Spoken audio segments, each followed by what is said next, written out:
ఏంటో ఏమో రోజు పొద్దున్నే లేస్తున్నాను, తింటున్నాను, పడుకుంటున్నాను. ఇంకేం పని లేదు నాకు. ఏదో పోతున్నట్టుందే ఏరోప్లేనా. వాడొచ్చినాడంటే మెడకాయలు పట్టుకుంటాడు. యాడున్నారు రాండ్రా బయటకే. ఈడే యాడో ఉన్నాడు. ఎట్లప్ప ఇప్పుడు నా బిస్కెట్లు తినేసినారు. రాండ్రా బయటకే. బుద్ధి లేక తింటాం వాడి బిస్కెట్లు మా ఓనర్ ఇచ్చిండేది అవి. మన ఓనరు ఉన్నాడు వేస్ట్. 3 ప్యాకెట్లు తినండి మీరు. 4 తినంటే 3 అంటాడు వీడు. ఇంకో తూరు తినండి చెప్తాను. మా ఓనరమ్మ ఈ పొద్దు చికెన్ చేస్తుంది. మా ఓనరమ్మ ఈ పొద్దు చికెన్ చేస్తుంది. నేను బాగా తింటాను. నాకు పాలనం కావాలా. ఆ టైం రా ఇదే. నాకు ఇప్పుడే కావాలి పాలనము. వీడు ఇట్లా నాకు ఆకలి కావాలా. ఓనరమ్మ పాలనం అంటే వీనికి పెట్టు మనం ఫాస్ట్ గా వాంచుతుంది ఆయన వచ్చే. అరే మామ స్నానం చేసావా?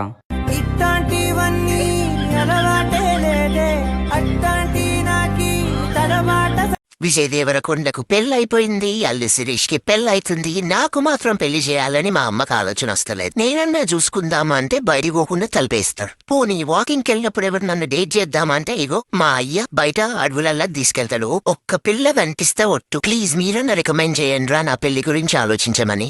రేపెద్దోడా మమ్మీ డాడీ మంచి బట్టలు వేసుకున్నారా అంటే ఇప్పుడు పక్కా బయటకెళ్తారు. నా దగ్గర మాస్టర్ ప్లాన్ ఉంది, జాగ్రత్తగా విను. ఫ్రిడ్జ్ లో మమ్మీ బాయిల్డ్ చికెన్ పెట్టింది. నువ్వు నాకన్నా హైట్ కదా, ఫ్రిడ్జ్ హ్యాండిల్ పట్టుకుని ఓపెన్ చేస్తే నేను చికెన్ బయటకు పెట్టేస్తాను. ఇద్దరు కుమ్మి మెక్కేద్దాం. అప్పుడప్పుడు ఇలాంటి పనులు చెప్తే లైఫ్ లో కిక్ ఎక్కడ ఉంటది. ₹1 నాతో లేదు, ₹1 ఇంట్లో ఇవ్వను, ₹1 పని చేయను. అయినా కూడా మా వాళ్ళు నాలో ఏం చూసి 3 పూట్ల తిండి పెడుతున్నారు. కొంప తీసి మేకపోతుని మేపినంత మేపి గంగమ్మ జాతరలో మేకపోతుని బలిచ్చినట్టు నన్ను బలి ఇవ్వరు కదా. ఎందుకైనా మంచిది పొద్దున్న నిద్ర లేచిన 9 నెలలు కడుపు పెద్దదై వికారమును పొంది తాను వంగలేక పని చేసుకోలేక తిందామంటే ఆహారం సహించక ఎంతో కష్టపడి తాను మరణ సదృశమైనటువంటి వేదన పొంది అన్ని నిప్పులు పడి బిడ్డని ప్రసవించి ఆ బిడ్డకి పాలిచ్చి పెంచి పెద్ద చేసి ఏడాది పాటు చలికాలం లేదు, వర్షాకాలం లేదు, మంచంలోనే మలమూత్ర విసర్జన చేస్తే ఆ మలమూత్రములను తుడిచి కడిగి బిడ్డని రక్షించి తాను ఉపవాసాలు చేసి చిట్ట చివరికి అవసరమైతే పిల్లవాడు ఎంత పెద్దవాడైనా వాడికి ఏదైనా కించిత్ అనారోగ్యం కలిగిందంటే భయం వేసినటువంటి మనసుతో నా ఆయుర్దాయం కూడా నువ్వే పోసుకొని బ్రతుకని అనగలిగినటువంటి వ్యక్తి ప్రపంచంలో ఉంటే అది అమ్మ ఒక్కతే. అందుకే అమ్మ లాంటి ప్రాణి లోకంలో లేదు. శాస్త్రాలు కూడా మొట్టమొదటి నమస్కారం ఎవరికి చేయించాయి అంటే మాతృదేవో భవ. మాతృదేవో భవ అంటే భగవంతుడు అమ్మ రూపంలో ఉన్నాడు అని కాదు దాని అర్థం. అమ్మయే భగవంతుడై ఉన్నది. భగవతి అమ్మ, అమ్మ భగవంతుడు 2 కాదు. ఎందుకనంటే ప్రాణం. నాకు తలకాయ మటన్ కావాలా. శనివారం రేపొద్దు తినకూడదు మటన్. చాలా అవతారం అయిపోయింది. ఓనర్ తెచ్చి నాకే.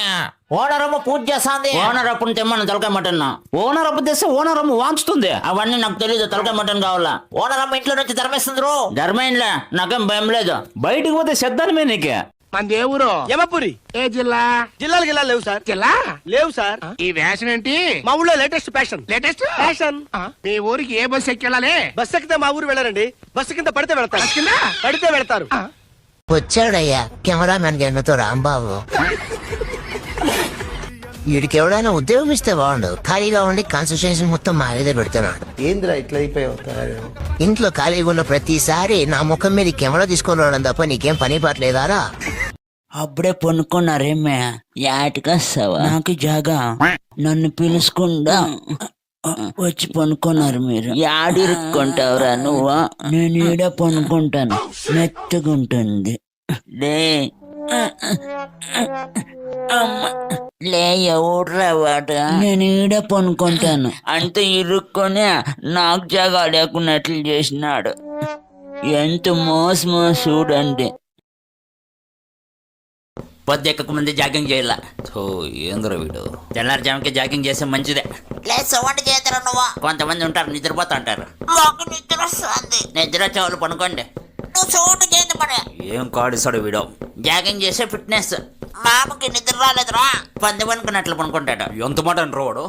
మీ ఓనరమ్మ అనాదాయమని చూడే. ఏంది గలాట అంటావరా? మా ఓనరమ్మని వీళ్ళు కొట్టాడు ఓనర్లను తిట్టేది. మీ ఓనరమ్మ తప్పుడుదే. ఓనరమ్మ వీళ్ళకి పాలబోసే ఇద్దరు తప్పుడే. మీ ఓనరమ్మ నాయలు కొట్టుకుని ఏమో అవుతారు ఇప్పుడు. మీ ఓనరమ్మ నాకు బోలే ఎంటర్టైన్మెంట్ ఉంది ఇప్పుడు. మీ ఓనరమ్మది కుక్క మొక్కమా ఏమ్రా అనిందే? రౌడీ నువ్వు, నేను కాదు. నువ్వు చంపేస్తాను నిన్నే.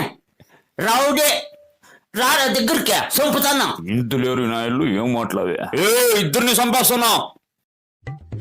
వీళ్ళు నా దోస్తులు. వీళ్ళేనా ఇంకా వెళ్ళిన దోస్తులున్నారా? మస్తు మంది దోస్తులున్నారు, కానీ నా తోక పట్టుకొని తిరిగేటోళ్ళు వీళ్ళు ముగ్గురే.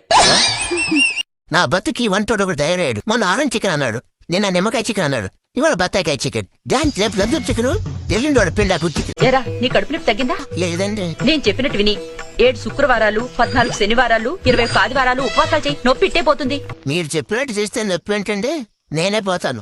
అయినా నాకు విషయం అర్థం కాదండి. ఉపవాసాలు చేయి, జపాలు చేయని అట్లా ఉచిత సలహాలు ఇచ్చే బదులు చికెన్ బిర్యానీలో వెజిటేబుల్స్ బదులు చికెన్ వేసి చేస్తే బాగుంటుందని నా సలహా. ఏమంటారు గైస్ మీరు? Let me know in the comment section. మొదటిగా పొట్టకి ఎందుకు నొప్పి వచ్చిందని తెలుసుకోవాలి. ఎందుకు వచ్చిందంటావు? చికెన్ తక్కువైంది, అందుకే బొజ్జు నొప్పి వచ్చింది. హలో అందరికి. నాకే గనక ఫోన్ ఉండుంటే మా అమ్మాయికి 999 టైమ్స్ కాల్ చేసేవాడిని. ఎందుకో తెలుసా? బయట నుంచి వచ్చేటప్పుడు నా కోసం చాలా ఎక్కువ చికెన్ తీసుకురమ్మని. అండ్ అలానే నిమిషానికి ఒక్కసారి పుచుక్ పుచుక్ కానీ మా మమ్మీకి బోలెడ్ ఫొటోస్ తీసేస్తాను. అప్పుడు తెలుస్తుంది మా మమ్మీకి నా బాధ. ఊరికే ఫొటోస్ వీడియోస్ అంటూ నా తల తింటది. హే సిరి, ఆర్డర్ 100 బిస్కెట్ ప్యాకెట్స్ కాదు 200. ఇంకా బోలెడ్ ట్రీట్స్ ఆర్డర్ చే. అండ్ అలానే చాలా సాఫ్ట్ టాయ్స్ కావాలి. ఆ సాఫ్ట్ టాయ్స్ వద్దు, ప్లాస్టిక్ బాటిల్ సరిపోతుంది. అలానే ఒక ర్యాండమ్ షూ. ఎందుకో కాదు, ఊరికే బోర్ కొట్టినప్పుడు కొనుక్కోవడానికి. ఈ రోజుకి ఇంతే మా గైస్. ఎవరైనా చనిపోతే ముందుగానే మాకు తెలియడానికి మేమేమన్నా యముడికి అసిస్టెంట్లమేంట్రా? లేక యముడు ముందే మాకు చెప్తాడేంట్రా వాడికి మూండింది వెళ్ళి ఆ ఇంటి ముందు అరవండి అని? రాత్రిపూట నేను ఎక్కడున్నా మీరు ఎక్కడ చచ్చారా అని నేను అరిస్తే పక్క వీధిలో నా ఫ్రెండ్ ఇక్కడే ఉన్నాను రా అని తిరిగి అరుస్తాడు. మీరు మాటలతో మాట్లాడుకున్నట్టే మేము అరుపులతో మాట్లాడుకుంటాడు. మీకంటే మా వినికిడి శక్తి చాలా ఎక్కువ. ఎక్కడో మోగే అంబులెన్స్ సైరన్ మా చెవులకు గుచ్చుకుని భరించలేక మేము అరుస్తాం. తీరా అందులో ఉన్నోడు పోతే నేను ఏడవడం వల్లే పోయాడని లింక్ పెడతారేంట్రా? మీలాగే మేము తోడు కోరుకునే వాళ్ళమేరా. రాత్రిపూట చీకట్లో మా ఫ్రెండ్స్ కి దూరమైన భయంతోనో, తిండి దొరకలేదని కోపంతోనో, బయట కట్టేసిన ఒంటరితనంతోనో ఏడుస్తాం తప్ప మాకేదో దెయ్యాలు కనిపించి కాదు. పగలు మీ బండ్లు గుద్దిన దెబ్బలు, రాత్రి చలికి వణుకు పుట్టేస్తుంటే ఆ నొప్పి భరించలేక ఏడుస్తాంరా. అంతేగాని ఎవడికో మూడిందని కాదు. కనీసం ఆ కనికరం కూడా లేకపోతే ఎలారా? దుప్పట్లో ముడుచుకునే మీకు ఏం తెలుసురా మా బాధ? తలదాచుకునే నీడలేక ఆ చలికి వానకి వణికిపోతూ పడుకోవడానికి చోట్లేక ఏడుస్తాంరా. అంతేగాని మీ ప్రాణాలు తీయడానికి. పగలు ట్రాఫిక్ గోలలో అరిచినా వినపడదు.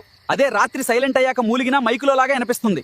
ఈ విషయాలన్నీ మీ మనుషులే కొన్ని వందల సంవత్సరాలు మా మీద ప్రయోగాలు చేసి చెప్పినవి. మా ఏడుపు వెనుకున్నది ఆకలి, నొప్పి, ఒంటరితనం మాత్రమే. మాకు దెయ్యాలు కనిపించవు. మీ మమ్మీ మమ్మీ మమ్మీ మమ్మీ బయటికెళ్ళి లడ్డు వాళ్ళతో ఆడుకోనా? వద్దు. మమ్మీ పోనీ డాడీకి ఫోన్ చేసి చికెన్ తెమ్మని చెప్పవా? వద్దు. వద్దు వద్దు ఏమి వద్దు, అది ఏమి వద్దు, అన్నిటికీ వద్దు వద్దు వద్దు. మరి ఏం కావాలి? అన్నిటికీ వద్దు వద్దు అనే సమాధానమే చెప్తావు. ఈ మమ్మీలంతా ఇంతే ఫ్రెండ్స్. ఎప్పుడైనా ఓకే అని